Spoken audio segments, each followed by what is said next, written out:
कि रिस्क होता क्या है, ठीक है। तो हम लोगों ने रिस्क के लिए एक जनरल, मुझे आप लोगों से इनपुट चाहिए कि आप रिस्क को किस तरह से डिफाइन करते हो अपनी लैंग्वेज में, in any language, that is Hindi, Marathi, English, Gujarati, Tamil, Telugu, what ever it में भी, ठीक है। हाँ, तो एक एक करके मुझे 3-4 जनों से इनपुट चाहिए। What is risk? Sir, certainty or obstacles in a business. Exactly. और कोई?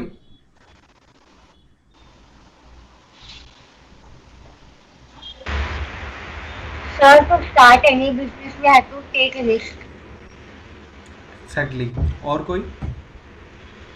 Anyone else? Just one more.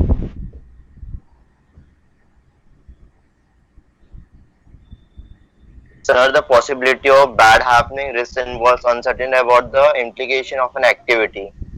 वाह, आपने तो पूरी डेफिनेशन ही बोल दी। Something हाँ, बोलो which बोलो। is unpredictable, which may harm our business in. Exactly exactly exactly, आप लोग सब सही हो, ठीक है। तो लेकिन आप लोग जो सोच रहे हो वो कम्प्लीटली बिजनेस से रिलेटेड ही सोच रहे हो। मतलब नॉर्मली अगर हम लोग देखे जाए तो आप लोगों ने जो आंसर्स दिए वो ऐसे सोच के चले कि हम लोगों को रिस्क लेनी है तो वो बिजनेस में ही होगी, राइट। क्यों? क्योंकि हम लोग स्टडी कर रहे हैं, हम लोग फोकस नहीं कर रहे कि हम लोग इतना फोकस कर रहे हैं कि हम लोग सिर्फ स्टडी पे है तो बिजनेस से रिलेटेड ही हम लोग सोचेंगे। नहीं, तो लाइफ में भी रिस्क होती है, बिजनेस में भी होती है, ऑब्वियसली आपके एग्जाम्स में भी रिस्क है। आज तो बाहर हम लोग दुनिया में देखें तो कोविड की रिस्क है। तो ऐसे ढेर सारी रिस्क जो है, वो रिस्क मतलब क्या? तो रिस्क मतलब एक छोटा सा एग्जांपल, अगर कोई कश्ती, कोई जहाज़ अगर समंदर के किनारे पे तैयार होता है तो वो क्या किनारे पर रहने के लिए ही बना होगा क्या? नहीं, उसे समंदर में अंदर जाना होगा, लहरों पे तैरना होगा, लहरों के साथ लड़ना होगा, तब जाके वो दूसरे किसी और किनारे तक पहुंचेगा। तो यहाँ से लेकर वहाँ तक जाने तक उसे जो कोई भी ऑब्स्टेकल आएंगे हम उसे रिस्क कहते हैं। वो आएंगे ही क्या, हम लोग प्रेडिक्ट नहीं कर सकते। आ भी सकते हैं, नहीं भी आ सकते, दैट इज अनसर्टेन। किसी ने तो भी वर्ड यूज़ किया था, एग्जैक्टली करेक्ट, ठीक है। लेकिन अगर वो रिस्क नहीं लेगा, वो सिर्फ पहले जहाँ पर वो बनी है जहाज़ वहीं पर ही रुकेगी, तो क्या वो दूसरे किनारे पहुंच पाएगी क्या? ऑब्वियसली नहीं। तो when we have to reach somewhere else, when we have to achieve something else, so then we have to take that particular risk कि हम लोगों को वहाँ पे कुछ ना कुछ अनसर्टेन या सर्टेन इवेंट्स को फेस करना है। एग्जैक्टली उसी को हम लोग अगर हमारे टॉपिक से या फिर हमारे सब्जेक्ट से रिलेट करते हैं तो हमारा सब्जेक्ट है रिस्क मैनेजमेंट। तो हमारा subject risk management in business है, इन फाइनेंस है, इन बैंकिंग है, राइट। तो अगर हम लोग कोई भी फाइनेंशियल रिस्क कंसीडर करते हैं तो भी Yes, वो sir. हमारे लिए है। अगर हम लोग कोई बैंकिंग रिस्क Sir, कंसीडर करते हैं, आवाज अभी भी लैग हो रही है आवाज़? सर हाँ, बोलो। रुक रुक के आ रही है सर, एवरीवन सेम प्रॉब्लम? अरे ब्रेक तेरा हो रही नेट है इश्यू आवाज। रहेगा, आ रही है प्रॉपर नहीं प्रॉपर सर, आ No, रही sir, है sir, सर, हाँ, आवाज sir. नहीं प्रॉपर आ रहा सर. प्रॉपर आ रही है। परफेक्ट है। Okay, Aniket please check. Sir आवाज क्लियर है। Thank you thank you thank you. तो जो कोई भी रिस्क हम लोग लेने वाले या सीखने वाले हैं वो हमारी फाइनेंशियल रिस्क होगी, वो हमारी बैंकिंग से रिलेटेड रिस्क होगी, वो हमारे बिजनेस से रिलेटेड रिस्क होगी, right.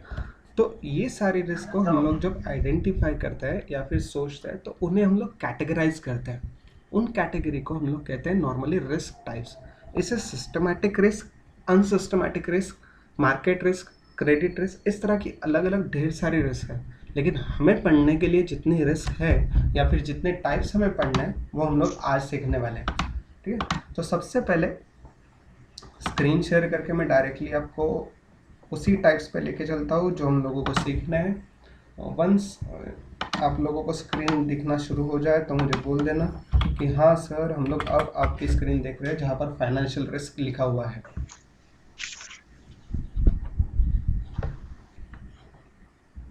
Yes sir.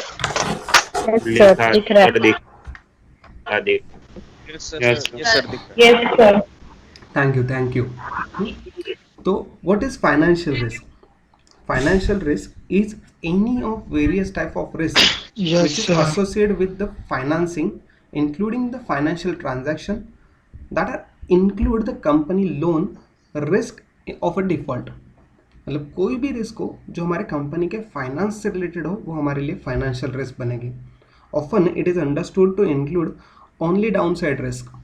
Down side मतलब क्या कि रिस्क हम लोग क्या सोचते हैं कि हमेशा ये नेगेटिव इवेंट ही है कि रिस्क मतलब हमें उसमें लॉस होने वाला है. रिस्क मतलब हमें उसमें कुछ ना कुछ अनसर्टेनिटी को ही बेयर करना है, राइट. तो automatically financial risk are faced by the business in terms of handling its finance such as defaulting of loans, डेप्ट लोड और delay in the delivery of goods. होता है ना ऐसे कि अगर सपोज फॉर एग्जांपल हम लोगों ने कहीं से लोन लिया होगा तो वो लोन हम लोग रिपे नहीं कर पा रहे हैं, या हम लोगों ने किसी को एडवांसेस दिए होंगे उससे हम लोग रिकलेक्ट नहीं कर पा रहे हैं, या फिर हमारे जो डेटास है उसे हम लोग रिकवर नहीं कर पा रहे हैं, हम लोगों को जो गुड्स डिलीवर करने हैं वो डिलीवर प्रॉपर नहीं हो रहे हैं. इस तरह के अलग अलग रिस्क उसमें कवर होती है. और अदर रिस्क कौन सी होगी? तो एक्सटर्नल इवेंट्स की वजह से या एक्टिविटीज़ की वजह से आने वाली, जो शायद नेचुरल डिजास्टर से जैसे होगी, डिसीज की वजह से होगी, या फिर कोई एम्प्लॉय के हेल्थ इशू की वजह से होगी. ये भी सारी रिस्क हम लोगों को फाइनेंशियल रिस्क में कवर करनी होती है. डिसीज अगर कहें तो आज हम लोग सोच सकते हैं, आपका हमारे सामने बहुत बड़ा एग्जांपल है कोविड-19 का. एग्जैक्टली जिसकी वजह से बहुत सारी ढेर सारी कंपनियां अलग अलग फाइनेंशियल रिस्क के बेयर कर रही है, राइट. तो there are many ways to categorise companies financial risk. वो कौन कौन सी होगी? तो चलो चेक करते हैं. पहली है मार्केट रिस्क, दूसरी क्रेडिट रिस्क, तीसरी लिक्विडिटी रिस्क और चौथी होती है ऑपरेशनल रिस्क. एक के बाद एक हम लोग ये सारे रिस्क देखेंगे, ठीक है. तो मार्केट रिस्क मतलब क्या? तो जो जनरल मार्केट में हम लोगों को जो कोई भी अनसर्टेनिटी हमारे फाइनेंशियल बिजनेस को या फिर हमारे बिजनेस के फाइनेंस को बेयर करनी होती है या फिर फेस करनी पड़ सकती है, वो सारी यहाँ पर हम लोग कंसिडर करते हैं. ढेर सारी है उसमें भी, लेकिन हम लोगों ने उसमें से कुछ ही पॉइंट आउट किए जिसमें से ये चार है: absolute, relative, directional and non directional.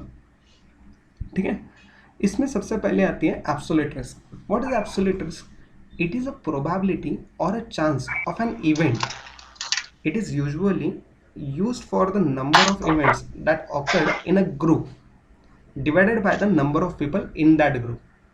For example, if 26 out of 100 people will get a COVID-19 disease in their lifetime, the absolute risk is 26%. हम लोगों ने सिंपल क्या किया कि अगर हम लोग 60 या 70 स्टूडेंट्स हैं और 70 स्टूडेंट्स अगर टेक्निकल इशू की वजह से उनमें से 20 स्टूडेंट्स वहाँ पे लेक्चर के लिए ज्वाइन नहीं हो पा रहे हैं, तो वो जो 20 स्टूडेंट्स हैं वो 20 स्टूडेंट्स न ज्वाइन होने के लिए हमारे लिए रिस्क है. क्या रिस्क होगी? मुझे उनको दोबारा पढ़ाना पड़ेगा, या फिर उनके जो प्रॉब्लम्स है उसे सॉल्व करना पड़ेगा, या फिर अगर ऐसे ही कंटिन्यू होता रहेगा तो उनके लिए पर्टिकुलर क्या होगा कि उनके लेक्चर्स ऐसे ही मिस होते जाएंगे. तो this is the absolute risk. All of you get this? Yes, sir. Okay. Second one is relative risk. The relative risk ratio is the ratio of a probability of an outcome in an exposed group to the probability of the outcome in an unexposed group. मतलब क्या? Example के हिसाब से सीखते हैं. अगर suppose for example the relative risk of the developing lung cancer in smokers group versus non smokers group, तो इसे हम लोग किस तरह से सोचेंगे कि अगर सपोज जो नॉन स्मोकर ग्रुप्स है और जो स्मोकर ग्रुप्स है, इन दोनों में लंग्स कैंसर सबसे ज़्यादा कौन से ग्रुप में होगी? ऑब्वियसली जो स्मोकर्स ग्रुप होगा उसमें, राइट. लेकिन एग्जैक्टली लेकिन ऐसा भी तो हो सकता है कि शायद जो हमारे नॉन स्मोकर्स हैं वो स्मोकर्स ग्रुप के आजू बाजू होंगे, या फिर उनके रिलेटेड होंगे, या फिर उनके इन्वायरमेंट में कहीं पर वहाँ पे सर्वाइव कर रहे होंगे, तो मे बी उनको भी वो पर्टिकुलर डिजीज हो सकता है. ठीक है. हम लोग कहते हैं ना, जिसे हम लोग पैसिव या एक्टिव स्मोकिंग कहते हैं. क्या कहते हैं? Active smoking. Okay. Active smoking मतलब जो एक्चुअली स्मोकर ग्रुप्स होते हैं वो, और पैसिव स्मोकिंग मतलब होते हैं कि जो स्मोकर्स के संपर्क में आते हैं उनके लिए, राइट। तो ऑटोमेटिकली रिलेटिव रिस्क क्या होगा कि अगर if you smoke then you will get that particular disease. This is relative, where the condition is required, where the condition fulfills that particular event or that particular risk will considered as a relative risk. Then next one is directional risk. Directional risks are those where the loss arises from an unexposure from to the particular asset of the market. For example, investor holding some shares experience a loss when market price of those particular shares are fall down. जैसे कि for example अगर हम लोगों ने market में Reliance industries के share purchase किए जब रेट था 1000 रुपीज़, हम लोगों को लगा कि चलो ठीक है, अच्छी बात है कि अगर कंपनी के प्रॉफिट्स अच्छे हैं, कंपनी का जियो का जो अलग अलग इवेंट्स है उसकी वजह से रिलायंस ग्रुप ऑफ इंडस्ट्रीज़ को बहुत सारा फ़ायदा होने वाला है, हम लोगों ने 1000 रुपीज़ पर शेयर के हिसाब से कुछ शेयर परचेस किए। लेकिन कोविड-19 की वजह से आने वाले ढेर सारे कंपनियों में जो रिट्रेचमेंट हुई, जो प्रॉफिट की जो प्रोडक्ट्स की डिमांड घटी, या फिर जो कोई ट्रांसपोर्टेशन रुका था, उसकी वजह से ऑटोमेटिकली प्रॉफिट कम होते चला गया। और प्रॉफिट कम होते चले गए, 1000 रुपीज़ का शेयर अगर 800 रुपीज़ तक आता होता दिख रहा है तो इट इज़ आर डायरेक्शनल। कि हमें पता है कि मार्केट में सिचुएशन दिख रही है कि हमारे कोविड की वजह से शायद कंपनी के शेयर प्राइसेस में फॉल डाउन आ सकता है, तो हमें पता था। इट इज़ डायरेक्शनल रिस्क कि हम लोग उसे अवॉइड भी कर सकते थे, उसे ले भी सकते थे कि चलो ठीक है भाई, होल्ड कर लिया है ना, तो 200 रुपये का नुकसान है तो होल्ड कर लेंगे, बाद में 800 रुपये पे जाने के बाद हम लोग एडिशनल परचेस कर लेंगे तो क्या एवरेज हो जाएगा, और जब एवरेज हो जाएगा तो ऑटोमेटिकली 1000 प्लस अगर प्राइस जाती है हम लोग बेच देंगे। तो if we want to take that particular risk with the intimation of particular situation, it is called as directional risk। और नॉन डायरेक्शनल रिस्क क्या होगा, ये कंप्लीटली क्या होगी, वाइस वर्सा होगी, where the method of a trading is not consistently followed by the trader. Non directional मतलब कैसे, आप लोगों को सबको स्टॉक मार्केट पता होगा, राइट, जिसमें ट्रेडिंग होती है, buying and selling of securities होती है। अगर सपोज कोई एक पर्सन है एकदम कंप्लीटली लेमन है, जिसे स्टॉक मार्केट के बारे में कुछ पता नहीं है, सिर्फ बाय करना है सेल करना है, बाय करना है सेल करना है, उसे external factor which are driven to the share prices तो वो पता ही नहीं हो गया, तो वो ऑटोमेटिकली क्या करेगा कि ऐसे ही बिना बताए परचेस कर लिए, अगर प्राइस बढ़ी तो ठीक है, नहीं बढ़ी तो रिस्क ले लेंगे, लॉस बेयर कर लेंगे।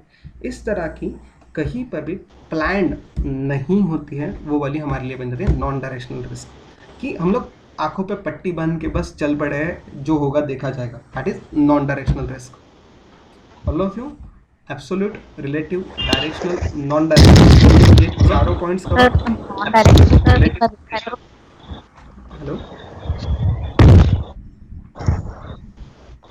सर, नॉन डायरेक्शनल रिपीट करो ना।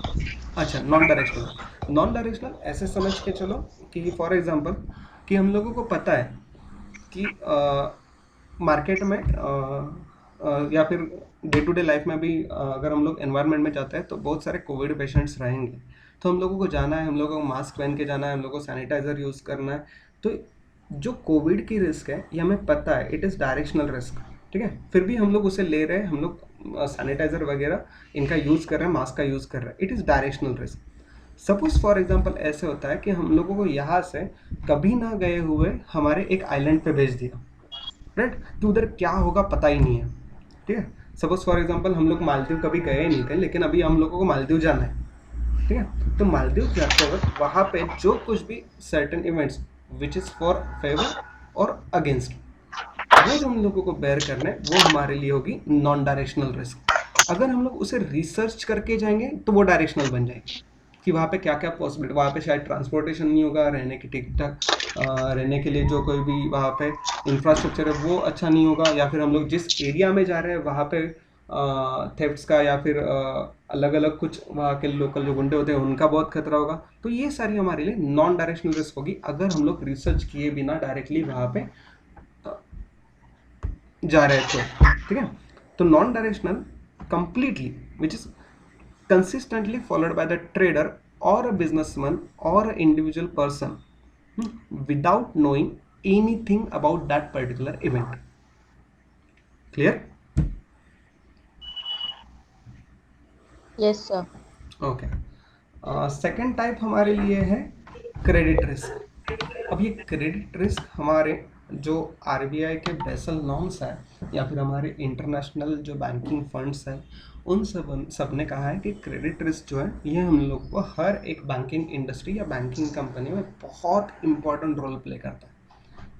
उसमें आने वाला मार्केट रिस्क तो है ही, लेकिन क्रेडिट रिस्क भी. अब क्रेडिट रिस्क, इससे पहले मुझे आप लोग बताओ कि क्रेडिट कार्ड जो होता है उस क्रेडिट कार्ड को यूज करते वक्त एक इंडिविजुअल की क्या रिस्क होगी?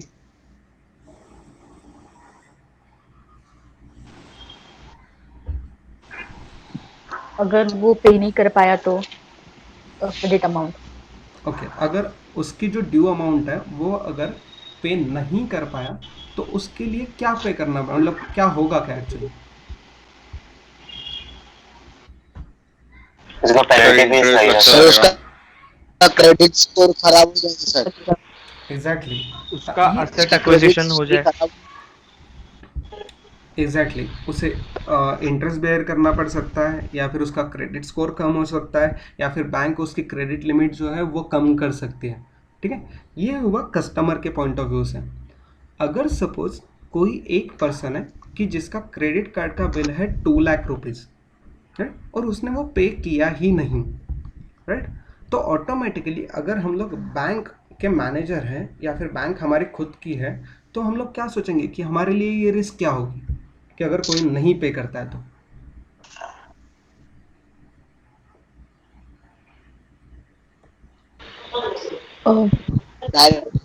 अगर वो बैड डेट बन गया तो ये रिस्क होगा. या फिर पैसे कैसे निकाल सकते हैं उस पर्सन से, या फिर ये अमाउंट डूब गया. एग्जैक्टली जो आप लोगों ने कहा वो सब कुछ सही है. तो मतलब credit risk is a risk of default और a debt that may arise from the borrower failing to make that particular require payments. Exactly. उसकी वजह से क्या क्या नुकसान होंगे बैंक को? तो सबसे पहले जो प्रिंसिपल अमाउंट होगी वो प्रिंसिपल अमाउंट मिलेगी ही नहीं, राइट. दूसरा, अगर वो प्रिंसिपल अमाउंट मिल नहीं रही है तो हम लोग क्या करेंगे, उसे पहले नोटिस देंगे, उसे इंटरेस्ट चार्ज करेंगे, तो हमें इंटरेस्ट भी नहीं मिलेगा अगर वो डिफॉल्ट करता है तो, right.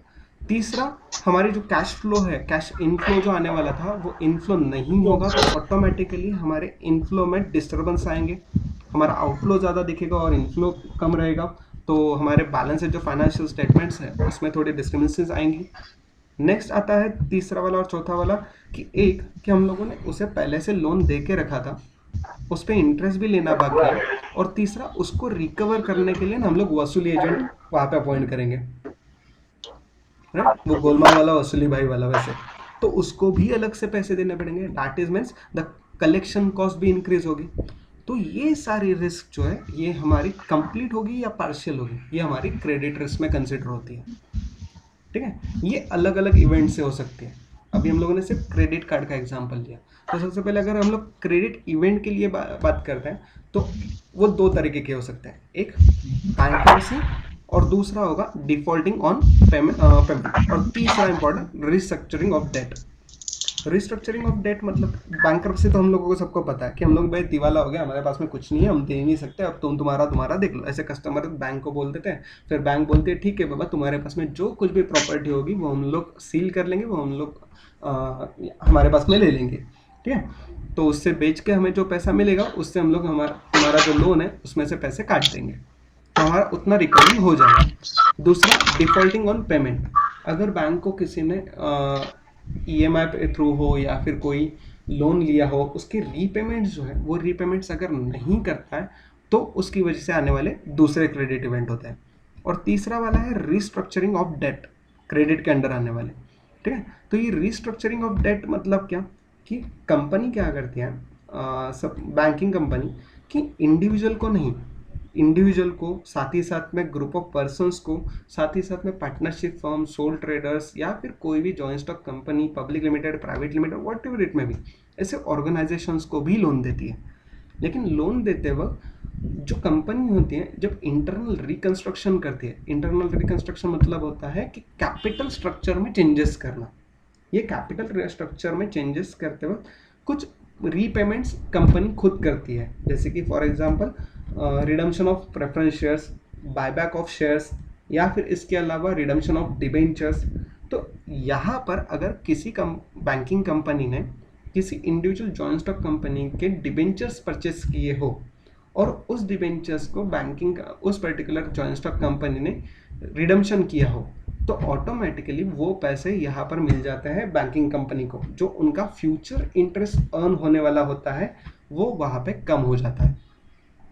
It is as simple as that कि अगर हम लोग कोई फिक्स डिपॉजिट में इन्वेस्ट करते हैं और उसे प्री मैच्योर कर देते हैं, कि सपोज 1 साल के लिए हम लोगों ने फिक्स डिपॉजिट में इन्वेस्ट किया था 10,000 रुपीज़ 10% के हिसाब से, तो साल के आखिर में हम लोगों को 1,000 रुपीज़ इंटरेस्ट मिलता था, लेकिन हम लोगों ने 6 महीने में ही उसे विड्रॉ कर दिया। तो जो 500 रुपीज़ का हमारा लॉस होगा, जो नुकसान होगा, वो हमारे लिए क्रेडिट रिस्क है, राइट? वो हमारे लिए इंटरेस्ट रिस्क है, वो हमारे लिए रिस्ट्रक्चरिंग ऑफ डेट रिस्क है। तो सेम इसी तरह से बैंकिंग के लिए भी होती है, ठीक है? तो हम लोग जो कोई भी रिस्क सोच रहे हैं वो banking company, banking financial companies या फिर नॉन बैंकिंग फाइनेंशियल कंपनीज के लिए सोचेंगे, ठीक है? तो ये क्रेडिट वाला पॉइंट कवर सब क्लियर सबको? सर सोवेरियन रिस्क एक बार बताना, कौन सी? सेकंड वाली क्रेडिट सोवेरियन। हाँ, सोवेरियन अभी तक मैंने पढ़ाया नहीं। सोवेरियन तो अभी क्या फिलहाल है? क्रेडिट ही चालू है, अभी क्रेडिट ही शुरू था, ये स्टार्टिंग वाला ही पार्ट किया चल। सर। क्रेडिट में हम लोगों ने कौन कौन से क्रेडिट देखे? आपने सेटलमेंट का बताया था तो मुझे लगा सोवेरियन हो गया। नहीं नहीं नहीं नहीं, क्रेडिट रिस्क में हम लोगों ने 3 देखे थे। एक कौन सा था? Bankruptcy, right? दूसरा कौन सा था? दूसरा क्रेडिट रिस्क में था हमारा डिफॉल्टिंग इन पेमेंट,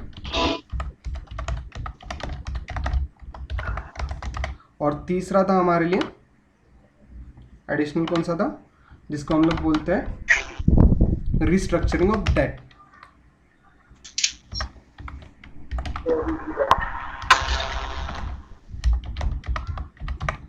ये 3 हमारे लिए सब टाइप्स है अंडर क्रेडिट के, ठीक है? अब क्लियर है? हम लोग अभी तक यही तक पढ़े थे, हम लोग सोवर्जिन तक गए ही नहीं, ठीक है? तो अब आते हैं सोवर्जिन के लिए। Sovereign risk is the chance that the national government's treasury or a central bank will default on their sovereign debt, or else implement the foreign exchange rules, or a restructuring will be the significantly reduce or negate the worth of the forex contracts. अब सॉवरजिन मतलब क्या होता है? आप लोगों को पता है क्या कि जो हमारी सेंट्रल गवर्नमेंट है, नेशनल गवर्नमेंट है, उनके कुछ बॉन्ड्स होते हैं। तो वो बॉन्ड्स एक तरह के हमारे डेट्स होते हैं, जिस तरह से हमारे डिबेंचर्स होता है, राइट? तो अगर हम लोग उसे परचेस करते हैं तो उनका जो रेट ऑफ इंटरेस्ट होता है वो फिक्स्ड होता है, और जो गवर्नमेंट डिसाइड करती है, ये गवर्नमेंट जब डिसाइड करती है तो ऑटोमेटिकली वो इंटरनेशनल मार्केट जो होता है उनके बेसिस पे वो रेट्स वहाँ पे डिफाइंड होते हैं, जो कि फ्लक्चुएटिंग होते हैं। अगर सपोज हम लोगों ने सोवर्जिन गोल्ड बॉन्ड्स लिए होते हैं तो गोल्ड बॉन्ड्स पे मिलने वाला इंटरेस्ट 5 महीने पहले अलग था और आज अलग है। क्यों? क्योंकि ऑटोमेटिकली जो गोल्ड की प्राइसेस हमें 38,000 इन द बिगिनिंग ऑफ 2020 जो दिख रही थी, वो आज हमारी ऑलमोस्ट 50,000 प्लस है, राइट? तो ये जो रेट ऑफ इंटरेस्ट है ये गोल्ड की प्राइसेस पे डिपेंड करता था। तो अगर गोल्ड की प्राइस कम होती तो जिस तरह से रेट ऑफ इंटरेस्ट बढ़ा है उस तरह से कम हो जाता। तो ये जो पॉलिसीज़ हैं जो हमारे गवर्नमेंट्स की हैं, तो वो गवर्नमेंट की ट्रेजरी बिल्स हो या फिर हमारे सॉवरजिन बॉन्ड्स हो, तो ये अलग अलग जो हमारे फाइनेंशियल इंस्ट्रूमेंट्स हैं, फाइनेंशियल सिक्योरिटीज़ हैं, उन फाइनेंशियल सिक्योरिटीज़ को वहाँ पे गवर्नमेंट की पॉलिसीज़ की वजह से जो कोई भी चेंजेस आते हैं वो हमारे लिए रिस्क होती है, सॉवरजिन रिस्क। फॉर एग्जांपल, अगर सपोज बैंक ऑफ इंडिया है तो बैंक ऑफ इंडिया ने आरबीआई के सॉवरजिन बॉन्ड्स परचेस किए। सॉवरजिन बॉन्ड्स उन्होंने इस तरह से इसलिए परचेस किए क्योंकि उनके पास में कैश लिक्विडिटी बहुत ज़्यादा था। तो उन्होंने सोचा कि हम लोग कुछ इन्वेस्ट कर लेंगे और उस पर जो कुछ इंटरेस्ट मिलेगा तो वो ऑटोमेटिकली हम लोग यहाँ पर यूज में ले सकते हैं। उन्होंने सोचा कि हम लोग इसे एफडी में भी इन्वेस्ट कर सकते थे, लेकिन कंपैरेटिवली उनको लगा कि सॉवरेन बॉन्ड्स जो थे उनमें हमें ज़्यादा रिटर्न मिलेगा, तो उन्होंने क्या किया, बॉन्ड्स में इन्वेस्ट कर दिया। लेकिन गवर्नमेंट ने ना कुछ सर्कुलर्स इशू किए और कुछ ग्लोबल कैलामिटीज थी, ग्लोबल अनसर्टेन इवेंट्स हैं, उसकी वजह से सॉवरेन बॉन्ड के जो इंटरेस्ट रेट थे वो एफडी के इंटरेस्ट रेट से भी कम कर दिए। तो ऑटोमेटिकली जो बैंक ऑफ इंडिया के मैनेजर्स होंगे या जो मैनेजमेंट कमिटीज होंगी वो क्या सोचेंगे, अरे यार हम लोगों ने वो वहाँ पे इन्वेस्ट करना चाहिए था एफडी में, हम लोगों ने गलती से सॉवरेन बॉन्ड में इन्वेस्ट कर दिया। तो यहाँ पर जो पैसे हम लोगों को मिलने वाले थे वो तो प्रिंसिपल अमाउंट तो मिलनी ही चाहिए जो एफडी में हमें मिलती है, लेकिन बॉन्ड्स में ऐसा नहीं होता। बॉन्ड्स में क्या होता है कि हम लोग नॉर्मली एक लॉक इन पीरियड होता है, 1 साल 2 साल 3 साल 5 साल, तो 5 साल तक हम लोग वो पैसे निकाल नहीं पाएंगे और इंटरेस्ट भी कम मिल रहा है, तो ये हमारे लिए सॉवरेन क्रेडिट रिस्क बन गई। क्लियर?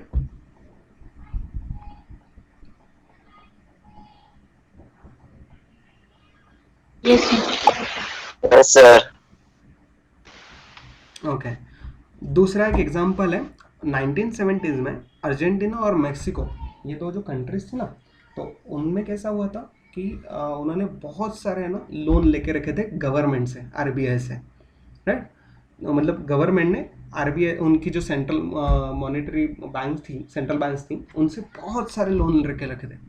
लेकिन ऑयल प्राइसेस थी ना, तो ऑयल प्राइसेस धड़ाम से गिर गए थे, मतलब बहुत रिसेशन था ऑयल प्राइसेस में। तो ऑटोमेटिकली क्या हुआ कि गवर्नमेंट को है ना वो जो लोन लिए थे ना उन्होंने, उसे वो पे ही नहीं कर पाए। तो उनकी जो कमर्शियल सेंट्रलाइज बैंक्स थी ना, वो सेंट्रलाइज बैंक को बहुत ज़्यादा नुकसान हुआ था। तो वो क्या हुआ, तो गवर्नमेंट ने जहाँ पे कुछ पैसा लिया था वो ऑटोमेटिकली रीपे नहीं कर पाए, तो वो भी एक तरह की सॉवरेन रिस्क की होगी। गवर्नमेंट के कहाँ से पैसे लेते हैं, अगर सपोज फॉर एग्जांपल गवर्नमेंट के पास में हमारे टैक्स जो फंड्स कलेक्ट होते हैं, उन टैक्स फंड में से पैसे नहीं उनके जमा हो रहे सब कुछ, तो उनको कहीं ना कहीं से क्रेडिट लोन लेना होगा। तो वो लोन कहाँ से ले सकते हैं, एक हमारी आरबीआई हो सकती है, दूसरी इंडिविजुअल जो हमारी कमर्शियल या नेशनलाइज बैंक्स हैं उनसे हो सकते हैं, या तीसरे इंटरनेशनल मॉनेटरी फंड्स हैं उनसे हो सकते हैं। लेकिन अगर ये रीपे नहीं कर पाए तो उसे हम लोग sovereign credit risk for that particular giving institution को कहेंगे। Clear?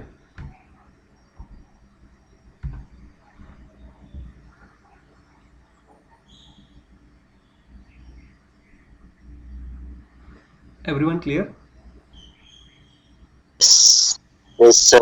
Yes, sir. Yes, sir. Yes, sir. हाँ, next one is settlement risk. अब आते हैं हम लोग सेटलमेंट रिस्क पर। अब सेटलमेंट क्या होता है, एक एग्जांपल पहले लेते हैं कि फेलियर ऑफ स्मॉल, कि सपोज फॉर एग्जांपल एक जनरल ट्रेडर है, वो ट्रेडर ने किसी को क्रेडिट पे माल बेचा, राइट। सपोज ए पर्सन ने बी पर्सन को 5000 रुपीज़ का गुड्स सेल किया।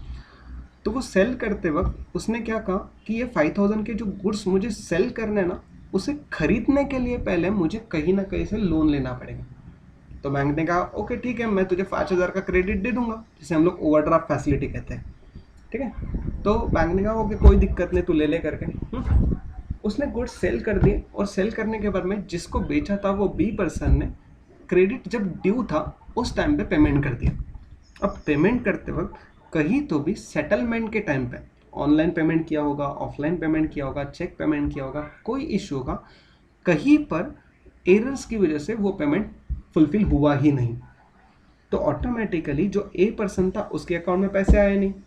अगर ए पर्सन के अकाउंट में पैसे नहीं आए तो वो बैंक का ओवरड्राफ्ट नहीं चुका पाएगा। अगर बैंक का ओवरड्राफ्ट नहीं चुका पाया तो ऑटोमेटिकली बैंक के लिए वो क्या बन गया, बैड डेट्स। अगर वो बैड डेट्स बनता है तो वहाँ पे जब वो क्लैरिफिकेशन के लिए आएगा तो क्लैरिफिकेशन के लिए पूछा जाएगा कि व्हाट वाज द रीज़न कि तुम लोग पे क्यों नहीं कर पाए करके। अगर उसके पास दूसरे पैसे होते हैं तो वो भर देगा, बाद में आएंगे तब देखेंगे, लेकिन उसने नहीं पे किए तो क्या होगा, तो वहाँ पे वो पे नहीं कर पाएगा। ऑटोमेटिकली वहाँ पे क्या सोचेंगे लोग कि ये भी सेटलमेंट के लिए या फिर उस पर्टिकुलर इवेंट की वजह से अगर सेटलमेंट के लिए ये नहीं क्लियर होता है तो ये हमारी सेटलमेंट रिस्क है। Settlement risk can be easily track, ठीक है। कि हम लोग इजीली मतलब बैंक के ट्रांजैक्शंस होते हैं, एक अकाउंट से दूसरे अकाउंट में पैसे गए थे, हम लोगों ने ट्रांसफ़र किए थे, लेकिन वो वहाँ पर नहीं पहुँचे हैं, राइट। तो हम लोग क्या करेंगे, तो हम लोग बैंक को लेटर एप्लीकेशन करेंगे कि हम लोगों ने पेमेंट किया था लेकिन नहीं पहुँचे हैं, आप लोग एक बार चेक करो। लेकिन बैंक ने कहा कि नहीं बाबा ऐसा कुछ है ही नहीं। तो जो ड्यूरेशन ये पर्टिकुलर ट्रांजैक्शन को सेटल करने के लिए या पर्टिकुलर इवेंट को या उस पेमेंट को रिसीव करने के लिए टाइम लगेगा, उस पर्टिकुलर टाइम के लिए ये बन जाता है सेटलमेंट रिस्क, ठीक है। दूसरा एग्जांपल कि वन पार्टी है जो फॉरेन एक्सचेंज के ट्रेड्स पे आउट कर रहा है, राइट, करेंसी के हिसाब से, और दूसरा है कि जो उसे रिसीव कर रहा है, तो एक्सचेंज रेट के हिसाब से होगा, फॉरेन एक्सचेंज रेट के हिसाब से वो ट्रांजैक्शन। तो वो फॉरेन एक्सचेंज में जो रेट्स की वजह से दो अलग अलग कंट्रीज के जो एक्सचेंज रेट है उनकी वजह से जो वैल्यूज में कम या ज़्यादा इंक्रीज या डिक्रीज होता है वो भी हमारे लिए सेटलमेंट रिस्क होती है, ठीक है। सेकंड सेटलमेंट रिस्क क्लियर कि जो फॉरेन एक्सचेंज की वजह से होती है। Yes sir.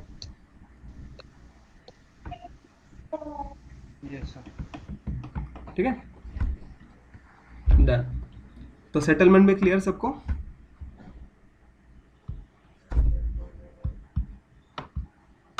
Yes sir. Yes yes sir. Next point हमारे लिए है लिक्विडिटी रिस्क। Yes sir. आप लोगों को इसी सेमेस्टर में मेरे ख्याल से मैनेजमेंट अकाउंटिंग भी सीखना है, राइट? मैनेजमेंट अकाउंटिंग का एक अलग सब्जेक्ट है। Yes sir. ओके, तो Yeah. आप लोगों ने इससे पहले फाइनेंशियल अकाउंटिंग सीखा होगा, उसमें ये लिक्विडिटी नाम आपने सुना होगा। What is that liquidity?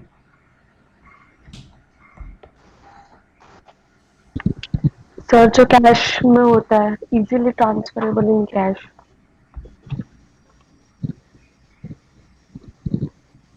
Exactly सही कहा आपने कि ऐसी असेट्स जो हम लोग इजीली कैश फॉर्म में कन्वर्ट कर सकें, राइट, उसे हम लोग लिक्विड असेट कहते हैं। तो यहाँ पर असेट लिक्विडिटी और दूसरा फंडिंग लिक्विडिटी, ये अलग अलग दो तरीके की रिस्क होती है। तो सबसे पहले liquidity risk is financial risk that for the certain period of a time a given financial asset और अ सिक्योरिटी और a commodity can not be traded quickly enough in the market without impact in the market, ठीक है। मतलब अगर suppose for example हम लोगों ने bonds purchase किए, बॉन्ड्स परचेस करने के बाद हम लोगों को उसे 1 साल के लिए या 3 साल के लिए लॉक इन पीरियड है, हमें पता है कि इट इज़ इन्वेस्टमेंट करके, लेकिन ये इन्वेस्टमेंट हम लोग इजीली कैश में कन्वर्ट नहीं कर सकते एज एंड व्हेन रिक्वायर। तो ये हमारे लिए एसेट लिक्विडिटी रिस्क बन जाती है, ठीक है। तो एसेट लिक्विडिटी रिस्क मतलब क्या होगी? तो हमारी नॉर्मल, अगर हम लोग कहते हैं कि फॉर एग्जांपल जैसे हम लोग क्या कहते हैं, लिक्विड एसेट्स होंगे जैसे कैश होंगी या फिर कैश एट बैंक होगी या मार्केटेबल सिक्योरिटीज़ होंगी, स्टॉक होंगे, बॉन्ड्स होंगे। तो ये जो सारे हैं इनके सेटलमेंट के लिए या फिर इनको सेल करके हम लोग इजीली कैश में कन्वर्ट करने के लिए जितना टाइम लगता होगा वो हमारे लिए एसेट लिक्विडिटी रिस्क होती है। एक लिक्विड एसेट है वो तो हो ही, जो हमारी करंट एसेट है जिसे हम लोग इजीली लिक्विड कन्वर्ट कर सकते हैं वो भी ठीक है, लेकिन कुछ एसेट ऐसी भी होती है जो हमारी फिक्स एसेट में हम लोग कंसिडर करते हैं। अगर फिक्स एसेट हमें बेचकर उसे कैश फॉर्म में कन्वर्ट करना है तो वो हमारे लिए लिक्विड एसेट में आने लग बहुत टाइम जाता है। तो वो जो टाइम पीरियड की वजह से जो हमारा नुकसान होता है वो हमें एसेट लिक्विडिटी रिस्क के अंदर क्लासीफाई करना होता है, ठीक है। नेक्स्ट है funding liquidity risk. It is the risk that the bank will unable to pay its debt when they fall due. In simple terms अगर हम लोग एकदम जनरल लैंग्वेज में बोले, it is a risk that the bank can not meet the demand of the customer wishing to withdraw that deposits. Example बताओ, एक अभी recent वाला था एक बैंक का कि लोगों को पता था कि लोगों को डिपॉजिट निकालने उसमें से, लेकिन नहीं निकाल रहे हम लोग क्योंकि बैंक का कुछ फ्रॉड वगैरह उसकी वजह से। पीएमसी। एग्जैक्टली पीएमसी बैंक को क्या हुआ कि ऑटोमेटिकली उनके पास में जितने भी सारे उन्होंने लोन्स एंड एडवांसेस या फिर जो कोई शेयर कैपिटल रेस करके रखा था और पब्लिक से जो डिपॉजिट लेके रखे थे वो डिपॉजिट वो एंड टाइम पे रीपे कर ही नहीं पाए, उसे हम लोग कहते हैं फंडिंग लिक्विडिटी रिस्क। अगर ऐसा नहीं होगा अगर हम लोग फंडिंग प्रोवाइड कर नहीं पा रहे हैं हमारे कस्टमर्स को, तो वहाँ पे हम लोगों को कहीं ना कहीं दूसरी जगह से असिस्टेंस लेना पड़ता है। तो उसे कैसे टैकल करना, that is the risk management, under goes risk management, कि उसे किस तरह से हमें मैनेज करना है। लेकिन ये रिस्क भी आती है अगर फ्रॉड हुआ, कुछ हुआ, जैसे कि येस बैंक। अब येस बैंक के लिए हम लोगों का, आपने देखा होगा कि येस बैंक का शेयर का प्राइस 127 रुपीज़ से लेकर डायरेक्टली अभी 11-12 रुपीज़ तक आ चुका था। लेकिन क्या हम लोगों को ऐसे लगा क्या कि हम लोग येस बैंक में जाके वहाँ से हमारे अकाउंट में से पैसे नहीं निकाल सकते? नहीं, उन्होंने वैसे मैनेजमेंट रखी थी, राइट, कि हाँ ठीक है, कोई दूसरी दिक्कत होगी कि किसी की वजह से शेयर प्राइसेस में बहुत डाउनफॉल आ रहा है, लेकिन हमारे पास में हमारे कस्टमर के जो डिपॉजिट्स हैं उसे रीपे करने के लिए हमें दिक्कत नहीं हुई येस बैंक के लिए, राइट। वही पीएमसी के लिए वाइस वर्सा था। तो दोनों की रिस्क सेम थी कि मार्केट की वजह से कहीं पर भी उनके पास पैसे नहीं थे, लेकिन दोनों की मैनेजमेंट अलग अलग थी, दोनों की उसके साथ टैकल करने की प्रोविजंस अलग अलग थी, ठीक है। एक एसेट लिक्विडिटी, जो हम लोग एसेट्स को इजीली मॉनेटरी फॉर्म में नहीं कन्वर्ट कर सकते थे और जो डेट्स होंगे उसे पे नहीं कर पाते हैं उसकी वजह से। और दूसरा फंडिंग लिक्विडिटी, जहाँ पे हम लोग जो हमारे कस्टमर्स होंगे, जो हमारे लेंडर्स होंगे, जो हमारे क्रेडिटर्स होंगे, उनको हम लोग पे नहीं कर पा रहे हैं, तो ठीक है। लिक्विडिटी रिस्क सबको समझ में आया? Asset liquidity and funding liquidity risk.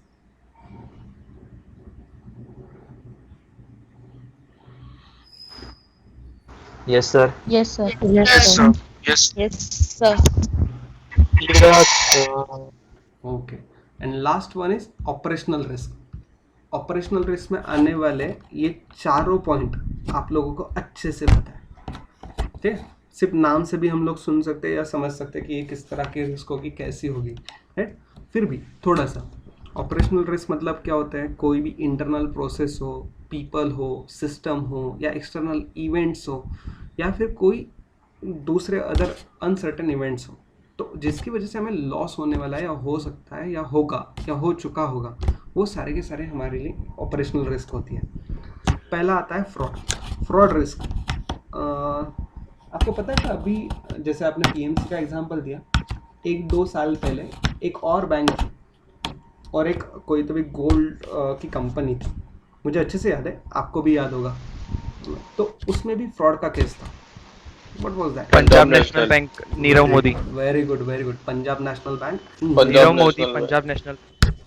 Very good, very good. तो वहाँ पे क्या हुआ था, लेटर ऑफ क्रेडिट का जो इशू था उसकी वजह से ऑटोमेटिकली बैंक के एम्प्लॉयज़ और साथ ही साथ में जो कंपनी का मैनेजर या कंपनी का ओनर, इन दोनों के बीच में कुछ मिलीभगत थी। उसकी वजह से जो फ्रॉड हुआ था, उसकी वजह से जो नीरव मोदी की कंपनी गीतांजलि जेम्स, उनके शेयर के प्राइसेस तो कम, सर वो लेटर ऑफ अंडरस्टैंडिंग था। एग्जैक्टली। तो वो जो है वो उसकी वजह से जो कोई भी कंपनी के शेयर प्राइसेस में डाउनफॉल आया था, साथ ही साथ में कंपनी की सारी असेट सील की गई थी। उसके अलावा जो बैंकिंग कंपनी थी, जो हमारी पीएनबी थी, उनके भी शेयर प्राइसेस कम हुए थे, उनको भी ह्यूज फाइनेंशियल लॉस बेयर करना पड़ा। तो ये किस वजह से हुआ? तो फ्रॉड की वजह से हुआ, राइट। तो ये फ्रॉड रिस्क जो होती है, ये हमारे एक्सटर्नल इवेंट्स भी हो सकते हैं एडवर्स, ह्यूमन एरर्स या मिसकंडक्ट भी हो सकते हैं, या इंटेंशनल की हुई मिस्टेक्स भी हो सकती है। ऐसे होता है ना कि नॉर्मली अगर मैनेजमेंट को दिखाना है कि हमारी कंपनी बहुत अच्छे से चल रही है, हमारी कंपनी में बहुत सारे प्रॉफिट्स हैं, तो कंपनी क्या करेगी, एक कंपनी की जो एसेट्स है उसे बढ़ा चढ़ा के दिखेगी, या फिर दूसरा उसी कंपनी के लाइबिलिटीज जो है वो कम करेंगी, करके दिखाएंगे। इसे हम लोग कहते हैं मिस अप्रोप्रिएशन ऑफ अकाउंट्स, ठीक है। इसे हम लोग कह सकते हैं कि window dressing. Window dressing simply आपको ऑडिट अगर आपका सीखा होगा तो, नहीं तो आगे चल के आप सीखेंगे तब। विंडो ड्रेसिंग एंड सिक्रेटरिज्म दो अलग अलग टर्म्स हैं, इंपॉर्टेंट टर्म्स रहेंगी। नॉर्मली हम लोग जब मार्केट में जाते हैं तो मार्केट में जाते वक्त हम लोग हर एक शॉप में से, अगर मॉल में गए तो हर एक मॉल में से, हर एक शॉप में से हम लोग सब कुछ खरीदते नहीं हैं, लेकिन जो हमें कांच में से दिखता है कि हाँ यार अंदर ये चीज़ अच्छी लगी हुई है, अच्छी दिख रही है, हमें कभी ना कभी इसे परचेस करना है, it is called window dressing. जो बाहर से अच्छा दिखता है और अंदर जाके हम लोग खरीदते नहीं हैं। सेम उसी तरह से कंपनी के मैनेजमेंट क्या करती है, कंपनी की फाइनेंशियल पोजीशन, फाइनेंशियल स्ट्रेंथ अच्छे से दिखाने के लिए उनकी असेट्स को अप्रिसिएट करके दिखाती है, या फिर लाइबिलिटीज़ को डेप्रिसिएट करके दिखाती है। एक्चुअल कुछ और होता है, ठीक है। तो इस तरह के जो फ्रॉड्स होते हैं उसकी वजह से जो बैंकिंग कंपनी को जो कोई भी फाइनेंशियल रिस्क बेयर करनी पड़ती है वो अंडर द कैटेगरी आती है फ्रॉड ऑपरेशनल फाइनेंशियल रिस्क, ठीक है। नेक्स्ट है पीपल। अब पीपल से क्या हो सकता है, बताओ तो जरा, आप जरा अंदाजा कि क्या क्या हो सकता है कि पीपल रिस्क के अंडर क्या हो सकता है।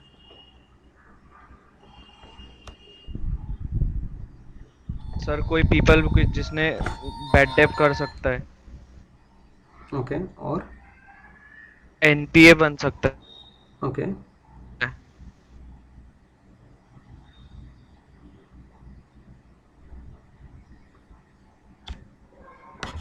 और कोई,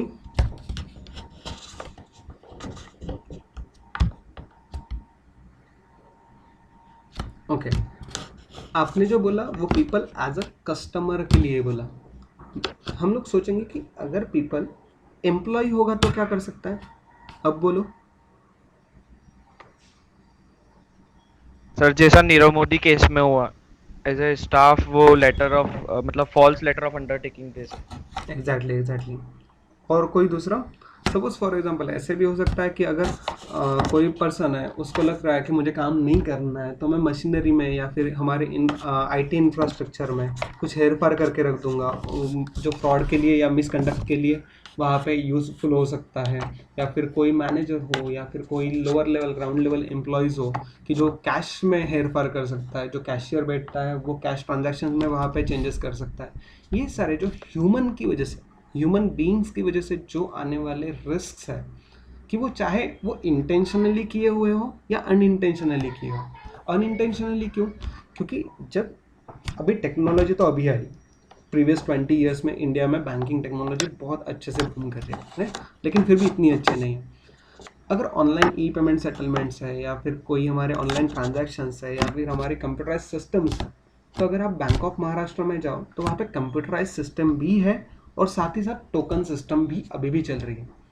अगर टोकन सिस्टम के लिए जो बंदा above the age of 50 habitual है उसको इमीडिएटली टेक्नोलॉजी पे स्विच होना बहुत डिफिकल्ट हो सकता है। तो उसकी वजह से जो कोई भी टेक्नोलॉजी में जो डेटा वो एंटर करता है वो फाइनेंस रिलेटेड, ट्रांजैक्शंस रिलेटेड, उसकी वजह से जो एरर्स होते होंगे जो कंप्लीटली अनइंटेंशनल भी हो सकता है वो भी हम लोग ह्यूमन बीइंग ऑपरेशनल रिस्क में कंसिडर करते हैं, ठीक है।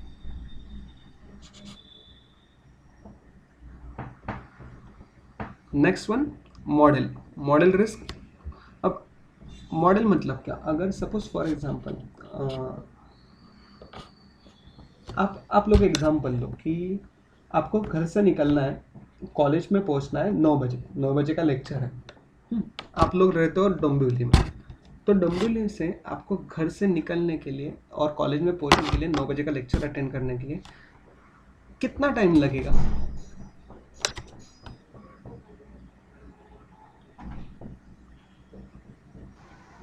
एक घंटा 45 to 1 hour.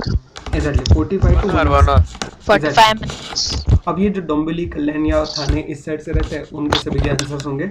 दूसरा कि आपने जो आंसर दिया उसमें आपने क्या क्या कंसिडर किया था कि हम लोग घर से निकलेंगे, घर से निकल के हम लोग ऑटो से जाएंगे स्टेशन तक या पैदल चल के जाएंगे, फिर ट्रेन आएगी, ट्रेन पहली ट्रेन अगर बहुत भीड़ भाड़ वाली होगी तो उसे हम लोग छोड़ देंगे, दूसरी ट्रेन में बैठेंगे, डोंबिवली से निकलने वाली वो ट्रेन होगी तो हम लोग उसी में जाके बैठेंगे, राइट। वहाँ से जाएंगे हम लोग विद्याविहार आएंगे, विद्याविहार पहुँचेंगे, विद्याविहार पहुँच के हम लोग कॉलेज तक आएंगे, 8 रुपये 10 रुपये रिक्शा का भाड़ा देंगे या फिर हम लोग पैदल जाएंगे, दोस्तों के साथ थोड़ा चिट चैट करेंगे तो वो थोड़ा 15 मिनट्स इधर उधर रहेगा। कॉलेज में जाएंगे, लिफ्ट की लाइन में खड़े रहेंगे, ऊपर पहुँचेंगे, लेक्चर में बैठेंगे, सर आएंगे, फिर लेक्चर शुरू होगा। ये कंसिडर करके हम लोग कैलकुलेशन करके चलते हैं, राइट। लेकिन अगर यही कैलकुलेशन बारिश के मौसम में होता तो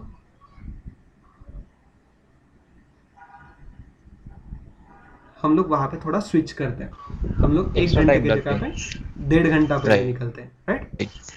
एग्जैक्टली। तो ये जो मॉडल आप लोगों ने दिमाग में फिट कर लिया था कि हम लोग को इस तरह से चलना है, सेम इसी तरह से कोई भी रिस्क या फिर कोई भी फाइनेंशियल इवेंट्स या फिर कोई भी नॉन हैपनिंग इवेंट्स अगर वहाँ पे एग्जीक्यूट होता है तो उस तरह के इवेंट्स के लिए किस तरह से टैकल करना है, इसके लिए कंपनी, हर बैंकिंग कंपनी में एक अलग से रिस्क मैनेजमेंट डिपार्टमेंट सेटअप होता है। अगर उस रिस्क मैनेजमेंट डिपार्टमेंट में इन्होंने इस तरह से टैकल करने के लिए एक मॉडल बनाया, एक फ्रेमवर्क बनाया, एक रूल्स एंड रेगुलेशन की बुक्स बनाई है, और उसी में ही अगर कुछ लूपहोल्स होंगे, उसी में ही अगर कुछ दिक्कतें होंगी, उसी में से ही एग्जीक्यूट करके हमें कुछ रिजल्ट्स नहीं मिल रहे होंगे, तो ऑटोमेटिकली वो हमारे लिए ऑपरेशनल मॉडल रिस्क बन जाती है। ठीक है, तो हमें क्या करना होगा उसे, तो हमें वो पर्टिकुलर मॉडल हर एक कैटेगरी के लिए, जैसे कि फॉर एग्जांपल अगर फ्रॉड होता है तो फ्रॉड के लिए किस तरह से हम लोग टैकल करेंगे, उसके लिए एक अलग मॉडल होगा। अगर लिक्विडिटी रिस्क होती है, क्रेडिट रिस्क होती है, मार्केट रिस्क होती है, तो उन्हें हम लोगों को टैकल कैसे करना है, अवॉइड कैसे करना है, अगर वो आती भी है तो उसे हम लोगों को ओवरकम कैसे करना है, इससे रिलेटेड जो फ्रेमवर्क रेडी होता है वो हम लोगों को अच्छे से रेडी करना होगा, तब जाके हम लोग ऑपरेशनल मॉडल रिस्क को ओवरकम कर सकते हैं। ठीक है, नेक्स्ट पॉइंट है हमारे लिए legal risk. Legal risk is the risk of a financial और अ रेपुटेशनल लॉस। ठीक है, कैसे, दो चीजें हो सकती है, एक अवेयरनेस नहीं होगा और दूसरा मिसअंडरस्टैंडिंग होगी, राइट। तीसरा, कोई इंडिविजुअल या कोई group of person intentionally legal risk में इन्वॉल्व होगा। अगर सपोज फॉर एग्जांपल हम लोग लीगल रिस्क के लिए एग्जांपल लेते हैं, अभी फिलहाल के लिए सुशांत सिंह राजपूत का एक केस चल रहा है, राइट। तो सुशांत सिंह राजपूत की बहुत सारी कंपनीज हैं, उन कंपनीज के लिए रिस्क क्या है, what is the legal risk for that all those companies.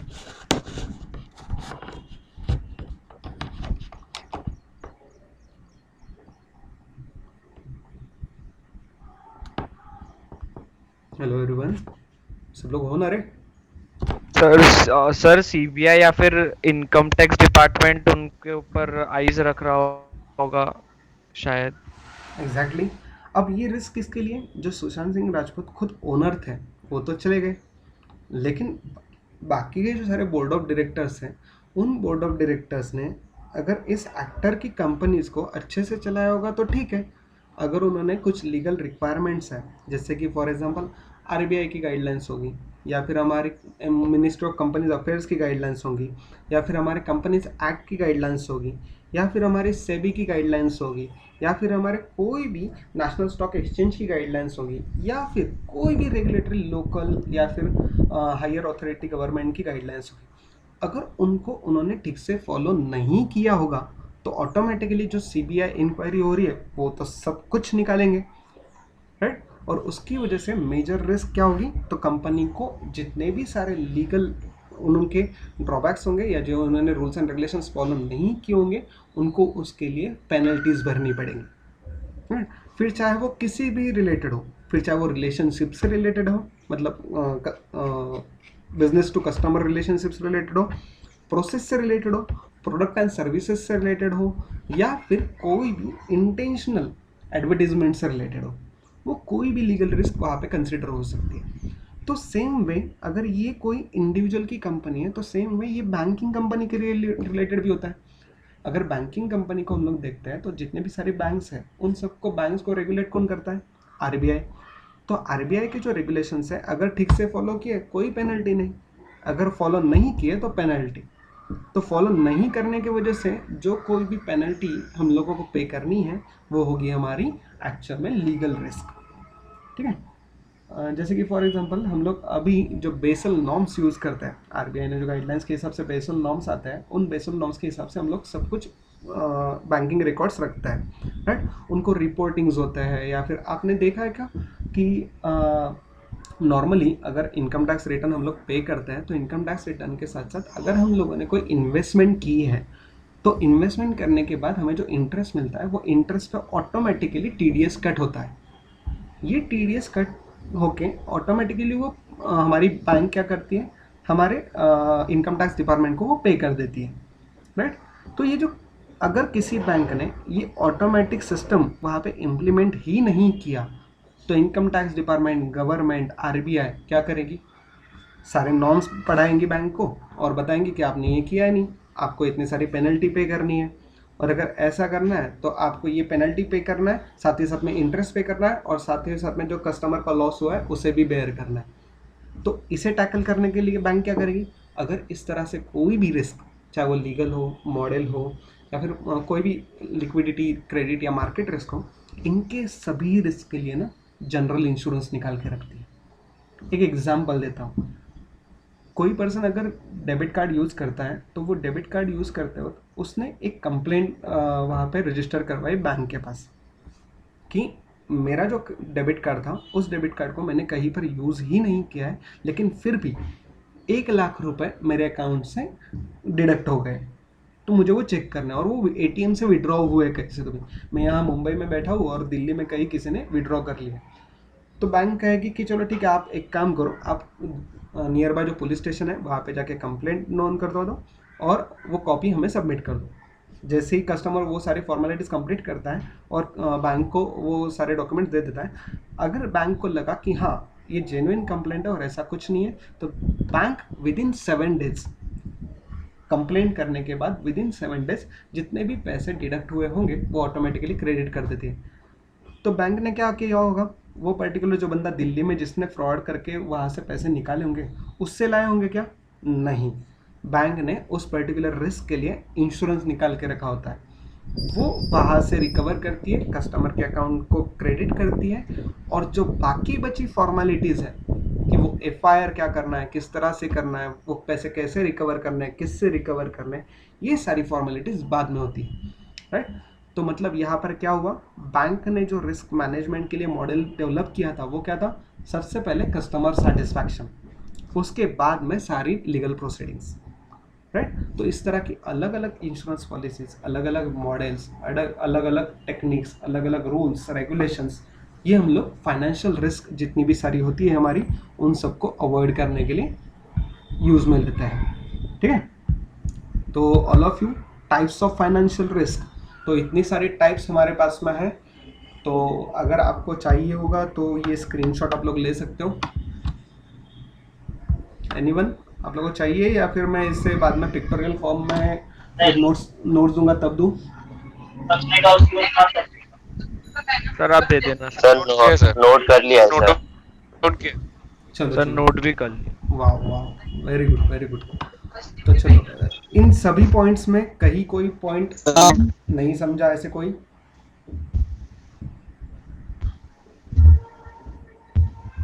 No doubt sir, no. Sir ये रिलेटिव रिस्क जो मार्केट रिस्क के अंडर है, वो सर एक बार वो समझा दो सर, वो प्रॉपरली समझ नहीं आता। अच्छा, relative risk, suppose for example हमारे पास में 2 पेशेंट्स हैं। Yes sir. 2 पर्सन है, सॉरी, एक है ना स्मोकर है और दूसरा नॉन स्मोकर है। तो अगर हम लोग इंश्योरेंस कंपनी अगर होती या बैंकिंग कंपनी होती तो हम लोग क्या सोचेंगे कि हम लोगों को अगर इस पर्सन को लोन देना है तो हम लोगों को पहले कंसिडर करना पड़ेगा कि इसकी हेल्थ कंडीशन क्या है। हेल्थ कंडीशन क्यों? क्योंकि इसका क्रेडिट स्कोर अच्छा है, सब कुछ अच्छा है, लेकिन अगर इसकी हेल्थ कंडीशन ठीक नहीं होगी, ये अगर अगले साल निकल लिया तो हमारे पैसे कौन वापस करेगा, राइट। तो यहाँ पर हम लोग रिस्क क्या कंसिडर कर रहे हैं, अगर पर्सन नॉन स्मोकर है तो उसके लिए हम लोग है ना वहाँ पर लोन इजीली सैंक्शन कर देंगे, लेकिन अगर वो स्मोकर है तो उसके लिए हम लोग सैंक्शन करने के लिए थोड़ी दिक्कत लेंगे, या फिर उससे थोड़े ज़्यादा चार्जेस हम लोग या ज़्यादा इंटरेस्ट के साथ हम लोग वहाँ से उसे लोन लेंगे, राइट, या फिर इंश्योरेंस प्रीमियम लेंगे। तो ऑटोमेटिकली रिलेटिव रिस्क मतलब क्या होती है, it is a risk which is based on a particular event, particular thing, particular aspect, particular क्या बोलते हैं हम लोग से, कंडीशन, ठीक है। तो अगर सपोज फॉर एग्जांपल कोई पर्सन स्मोक करता है तो उसके लिए प्रीमियम ज़्यादा रहेगा क्योंकि उसके लिए रिस्क हमारी ज़्यादा है, राइट। अगर वो नहीं करता है तो ऑटोमेटिकली उसके लिए हम लोग प्रीमियम कम रखेंगे। हेल्थ कंडीशन के लिए आप लोग इस तरह से आइडेंटिफाई कर सकते हो। हेल्थ इंश्योरेंस जब भी हम लोग लेते हैं तो वहाँ पे इजीली आप लोग आइडेंटिफाई कर सकते हो कि वहाँ पर स्मोकर्स के लिए और नॉन स्मोकर्स के लिए अलग अलग प्रीमियम चार्ट्स होते हैं, ठीक है। और रिलेटिव रिस्क जो होती है वो रिलेटिव रिस्क और एब्सोल्यूट रिस्क कंप्लीटली डिफरेंट होते हैं, इन दोनों में कोई भी सिमिलरिटीज नहीं है, ठीक है। होपफुली मैंने जो कुछ भी आज पढ़ाया है वो मैंने रिकॉर्ड करने की कोशिश तो की है, अच्छे से रिकॉर्ड हुआ होगा तो ये यूट्यूब पे भी रहेगा, तो आप लोग अगर कभी कुछ लगा तो वहाँ पे जाके भी एक बार देख के पढ़ सकते हो, ठीक है। Okay sir. तो आज का complete lecture I think 10 minutes extra भी हो गए, आप लोग किसी ने बोला नहीं रे। यस सर, हम बोलने वाले थे बट वो इंटरप्ट अभी ओपी का लेक्चर है सर। क्या क्या क्या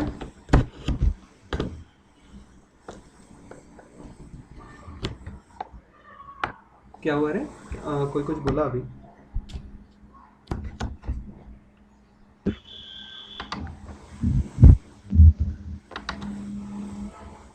हेलो सर हम निकले। हाँ हाँ अभी क्योंकि Yes, आज sir. हमारा दोनों- नेक्स्ट लेक्चर स्टार्ट हो रहा है। चलेगा you all can leave now, okay okay thank you sir. Bye bye sir. Bye bye. Bye, sir. Thank you.